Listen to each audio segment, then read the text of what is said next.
Yo soy Joaquín Rey y esto es La Voz del 21. Dejamos por un momento la coyuntura política porque el día de mañana, el día martes 25 de enero, el Tribunal Constitucional va a debatir un tema que es de interés en muchas provincias del Perú y para muchos peruanos que son aficionados a las corridas de toros y también para quienes se oponen a estas. Se presentó en el año 2018 una demanda constitucional para que las corridas de toros y los gallos, las peleas de gallos, sean prohibidas. Es decir, que se les aplique la ley de protección animal, una ley que se promulgó en el 2015 y que prohíbe el maltrato animal. Sabemos ya que se presentará una ponencia por el magistrado Ramos que propone declarar infundada esta demanda competencial, pero introduce una serie de regulaciones. Entonces, es un debate, por supuesto, hay gente que está a favor, hay gente que está en contra, y para hablar de este tema nos visita hoy el señor Pablo Gómez de Barbieri, quien es periodista taurino, él está a cargo de la página taurina del diario El Comercio y queremos escuchar su opinión respecto a este tema. ¿Cómo está, señor Gómez de Barbieri? ¿Qué tal? ¿Cómo está, Joaquín? Un gusto estar aquí con ustedes. Gracias a usted por venir. Primero quisiera preguntarle, ¿por qué se excluyó a las corridas de toros y a las peleas de gallos de la Ley de Protección y Bienestar Animal que se promulgó en el 2015? Es decir, ¿por qué un trato diferenciado a todos los animales de una manera y a los toros y gallos de otra manera? Bueno, en primer lugar, porque la ley anterior, 27157 de protección animal que se promulgó el año 2000, también tenía esa excepción. Pero fundamentalmente porque las corridas de toros, la tauromaquia, las peleas de gallos y las peleas de toros de Arequipa son consideradas espectáculos culturales. Y el artículo 2 de la Constitución establece que el derecho a la cultura propia de un pueblo, de un departamento o de una minoría de peruanos debe ser respetada y debe ser resguardada por el Estado.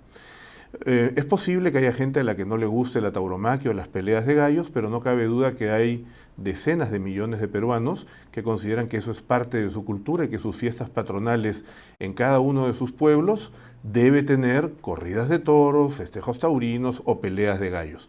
Entonces, siendo un derecho constitucional el derecho a la cultura y a la diversidad cultural, por eso el legislador acertadamente, tanto en la ley promulgada el año 2000 como en la que está vigente la 30407, estableció esa excepción para estos espectáculos culturales, diciendo que corridas de toros, peleas de gallos, peleas de toros y otros espectáculos culturales que la autoridad estableciera como tales, tenían esa protección y estaban exentos de los alcances de la ley, que por cierto es una ley que establece penas, inclusive de cárcel, al maltrato animal.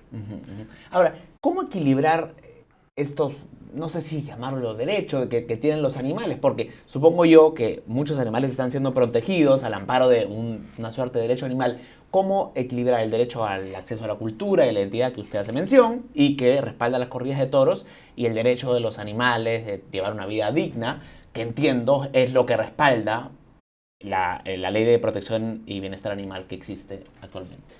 La mayor parte de los abogados y constitucionalistas están de acuerdo en que los animales no tienen derechos, pero la sociedad, en cualquier lugar, tiene el deber de guardar y resguardar a los animales.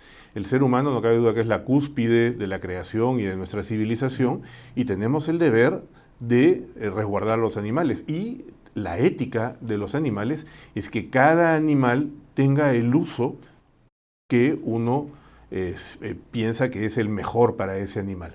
Ahora, acá hay mucha confusión además porque una cosa son las mascotas, que es lo que vemos día a día. Yo, por ejemplo, tengo mascotas, me encantan, las engrío, pero otra cosa son animales salvajes como el toro de lidia o animales de riña de pelea como el gallo de pelea. El toro de lidia y el gallo de pelea son animales que viven a cuerpo de rey realmente. El toro de lidia no tiene nada que ver en su vida, el ganado de lidia en general, incluyendo vacas, becerros y todo lo demás, con el ganado que se beneficia para carne. El ganado que se beneficia para carne a los 16 o 18 meses va al camal y ha vivido probablemente en 2 metros cuadrados sin permitir que se mueva siquiera para que aproveche toda la energía que obtiene a través del alimento. El ganado de lidia es un ganado que vive en extensiones muy grandes y por cada 5 animales que hay en una ganadería, solo uno irá a una plaza de toros. Ese uno que va a una plaza de toros mantiene al resto de animales que, viviendo a cuerpo de rey en grandes extensiones, preservando además espacios ecológicos, viven en condiciones envidiables. El gallo de pelea, las gallinas de pelea, también son animales que viven en condiciones absolutamente diferentes que los pollos que nos comemos y que las gallinas ponedoras, que no se mueven de un espacio de este tamaño. Ahora, hay quienes proponen que está bien que existan las corridas y que deben mantenerse, pero que debieran darse de una manera incruenta, es decir, que finalmente no se mate al toro, que no se le pique o banderille, y que esto de alguna manera sería una solución intermedia. ¿Ese punto de vista para usted es viable? No, no es viable. La manifestación cultural para aquellos que son aficionados, que por cierto son 4 millones de personas en el Perú, es una minoría pero no tan pequeña, considera que esto no solamente es un espectáculo, sino que además es un rito. Y la ética de este rito establece que aquel que se juega la vida solamente con un trapo, con un amuleto, con un capote, y que está expuesto a morir, luego puede matar a este toro. Toro que además habría que matar de todas maneras, porque una vez que un toro se torea una vez en la plaza, ya no se puede volver a torear. En Portugal, por ejemplo, no se matan los toros. En Portugal, ¿qué sucede? El toro se lidia, se banderillea, normalmente con rejones, ¿no? A caballo se le torea, y finalmente se queda en una manga, en un pasillo estrecho, hasta el día siguiente en que van y lo apuntillan. Ese animal, en el momento en que lo apuntillan, es un animal que se ha pasado estresado toda la noche después de esa lidia para que luego lo apuntillen de forma que nadie lo vea. El toro de lidia en la plaza es un animal que, estando en pelea, está demostrado que no siente dolor, y estando en pelea finalmente muere dentro de este rito. Por lo tanto, este es un rito para muchísima gente, para muchos millones de peruanos, que termina con la muerte del toro, donde el torero, los toreros, se juegan la vida. Usted dice que el toro no siente dolor durante la lidia, durante la tauromaquia. ¿Podría explicarnos a mayor detalle? Si un animal cualquiera, un toro que no fuera un toro bravo, se le picara, se le pusiera banderillas, no habría forma de volver a encontrarlo en el ruedo, huiría. Quizá probablemente también un león o un tigre. Pero el toro de lidia y también el gallo de pelea son animales que cuando embisten al caballo y son picados, empiezan a segregar una serie de endorfinas que bloquean sus terminales nerviosos, y por eso siguen embistiendo sin cesar. El toro de lidia es un animal que cuando es bravo, cuando es muy bravo, es un animal que lucha hasta la muerte, y cuando es sumamente bravo inclusive se le indulta. Pero ninguna res, ningún bovino que no fuera de esta subespecie llamada de lidia, que ha sido seleccionada a lo largo de siglos para ser un animal de pelea, reaccionaría de esa manera. Ahora, en la propuesta de ponencia, que evidentemente tiene muchos detalles y letras chicas, digamos, se propone, por ejemplo, sí prohibir el yaguar fiesta, que es una tradición de Apurímac, el jalatoro, el jalapato. ¿Por qué hacer esa discriminación? ¿Le parece bien a usted? ¿O cuál sería el sustento detrás de esta división? El jalapato no tengo ni idea cómo es, o sea que no puedo opinar. Pero el yaguar toro, que por cierto no se llama yaguar toro, es parte de, en fin, la ignorancia del citadino que ha redactado eso. En la sierra se le llama toro pujllay. Es un espectáculo en el cual un animal que no es muy bravo, se le pone un cóndor que es recogido con muchas ceremonias en la cumbre de los nevados cercanos, y se le torea de una forma ritual. Luego ese cóndor, que es tratado muy bien, se devuelve nuevamente en las alturas a la libertad. Y ese toro, además, es un toro que no es ni siquiera muy bravo, y es un toro que tampoco se mata. ¿Por qué han prohibido el toro pujllay? Porque probablemente quien ha redactado la ponencia no tiene ni la más mínima idea de qué se trata. Ahora, también hay unas disposiciones respecto de la participación de menores. Se dice que se propone restringir la participación de menores. No queda claro qué significa esto, si es que es prohibirla, regularla, que sea en compañía de padres o no. ¿Esto es algo justificado? ¿En algunos otros países del mundo existen disposiciones de esta naturaleza? No, en ningún país. En el único lugar donde se intentó, y fue el primer paso para prohibirlo, fue en Cataluña, en una región española, donde se prohibieron las corridas de toros después de haber establecido prohibiciones para el ingreso de los niños. El que no ingresen niños suele ser una herramienta que utilizan los antitaurinos para tratar de matar en el mediano plazo a las corridas de toros, a la tauromaquia, porque pretenden que esta tradición y esta cultura no se traslade de padres a hijos. En realidad eso contraviene a la Constitución porque los padres tienen derecho a la patria potestad de sus hijos y a educarlos en la cultura y diversidad cultural, eso lo establece la Constitución. Por cierto, en Cataluña esa prohibición de corridas de toros fue luego anulada por el Tribunal Constitucional Español. Y ahora en Cataluña se pueden dar corridas de toros y no hay ninguna limitación, en fin, que entre nadie. Pero el problema aquí fundamental es que el Tribunal Constitucional, en vez de ceñirse a lo que pide la demanda, que es decir, si es inconstitucional la excepción de la Ley de Protección Animal, esta de las corridas de toros y las peleas de gallos, se ha metido en una larga digresión de 78 páginas a crear hasta 12 dispositivos legales. Es decir, el Tribunal Constitucional está pretendiendo legislar, yendo mucho más allá de lo que le pide la demanda, haciendo esto, por ejemplo, pretendiendo restringir el ingreso de los menores, y ni siquiera especifica restringir qué es, que no entren solos, que entren con sus padres, a partir de qué edad, etcétera, etcétera, etcétera. Entonces, lo único que va a causar esto, que no es labor del Tribunal Constitucional, es una confusión enorme. Ahora, creo que es importante entender la dimensión del fenómeno taurino en el Perú.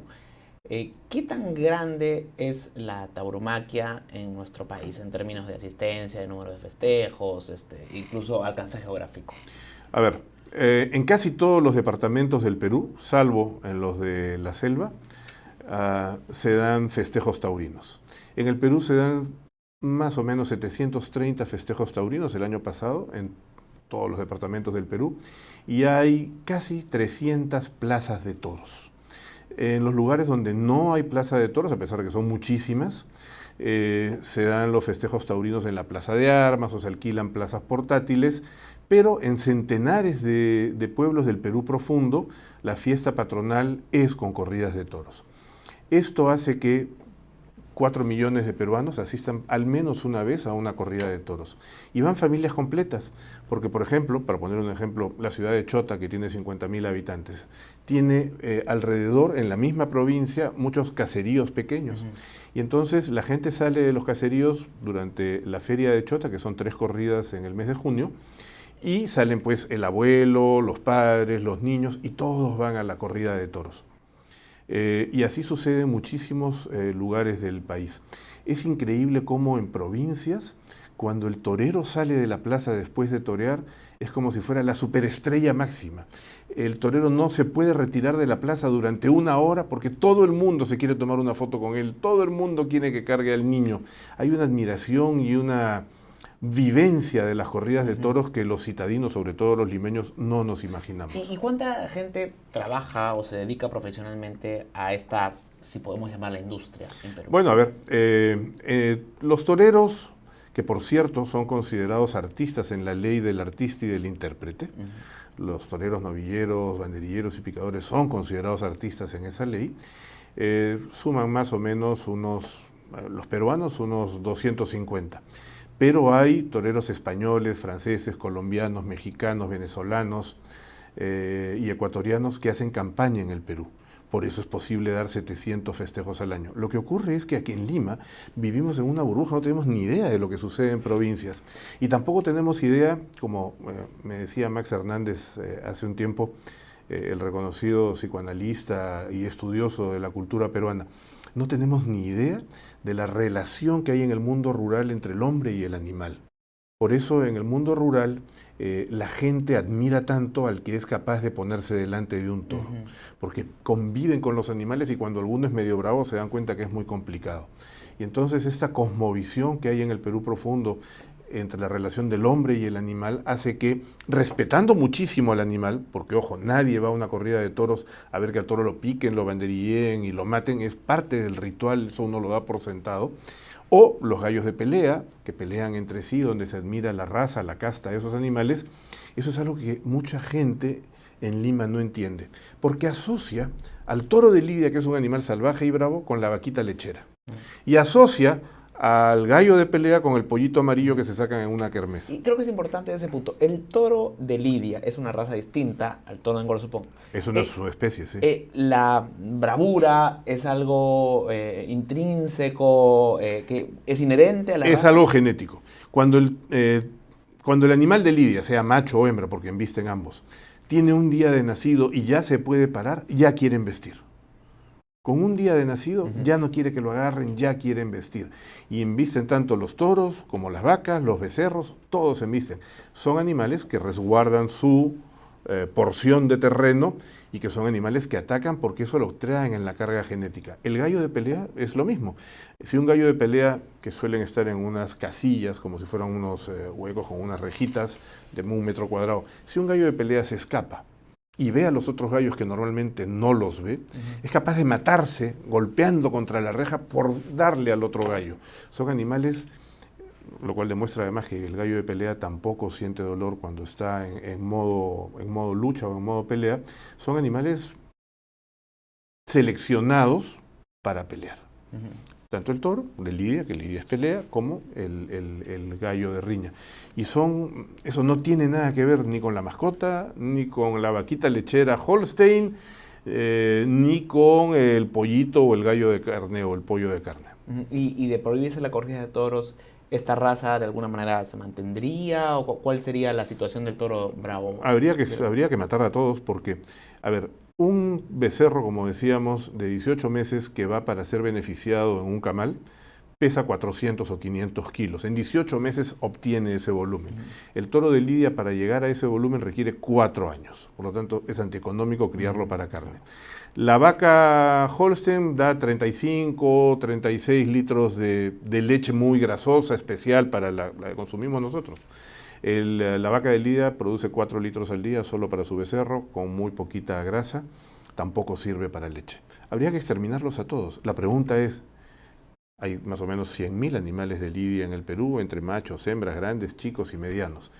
¿Quién va a pagar eso si la ponencia del magistrado Ramos progresa, que tiene una serie de puntos destinados a extinguir la tauromaquia a pesar de que declara infundada la demanda?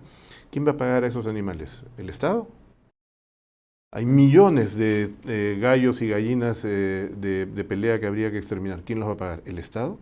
¿Quién le va a dar trabajo a los millones de personas que viven de estas dos expresiones culturales si se prohibiera o se tendiera a prohibir esto? ¿El Estado los va a sostener? ¿Les va a dar una subvención? Qué fácil es legislar desconociendo o intentar legislar desconociendo y creando un caos enorme. Bien, vamos a estar atentos a lo que pase mañana. De hecho, la audiencia va a ser transmitida. Entiendo que ese nuevo proyecto del Tribunal Constitucional de transmitir en vivo las discusiones. O sea que estaremos atentos a la discusión. La presidenta, la doctora Ledesma, ha creado esta nueva modalidad que, dicho de paso, muchos abogados no están de acuerdo porque dicen que puede coartar la libre expresión de los magistrados, de que las acciones de inconstitucionalidad sean transmitidas de forma pública. Vamos a estar atentos entonces. Le agradezco mucho por su tiempo. Gracias a ustedes. Muy amable. Gracias. Pablo Gómez de Barbieri, periodista taurino, quien está a cargo de la página taurina del diario El Comercio, analizando esta demanda constitucional que va a ser debatida el día de mañana en el Tribunal Constitucional para discutir el futuro de la tauromaquia, las corridas de toros y también las peleas de gallos en el Perú. Sigan atentos a la programación de Perú 21 Televisión. Con permiso.